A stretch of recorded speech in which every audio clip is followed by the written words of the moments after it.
খেয়াল করে দেখেন। ওয়াল্লাহ একই দেখছি আমি। এ ভাই ভাই তোকার ঘরে কোরআন শরীফ আছে না? হ্যাঁ আছে তো, ওই দেখ সানসাইডের উপরে দেখ দিন ইন্দুরি কেটে দিল নাকি। এই দেখ ভাই, হ্যাঁ এ কি? হ্যাঁ আমাদের ওই কোরআন শরীফে সাদা, তোকার ঘরে দেখতে আসলাম তোকারটাও সাদা। এই চল দিনি ইমাম সাহেবের কাছে চল। ও হুজুর দেখেন হুজুর কোন সাহেবের মাথায় কোনো হরফ নেই। আপনাদেরকে কত করে বললাম, আপনারা কেউ আমার কথা শুনলেন না। ও সেলিম ভাই বসেন, আমরা সবাই তো কোরআন তেলাওয়াত করব।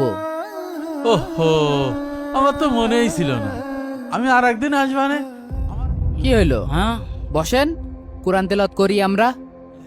ও হুজুর আমার ঘুম আসছে। আল্লাহর জমিনে ওই ব্যক্তি সব থেকে হতভাগা যে আল্লাহর জমিনে কোরআন মাজিদ না পড়ে মৃত্যুবরণ করল।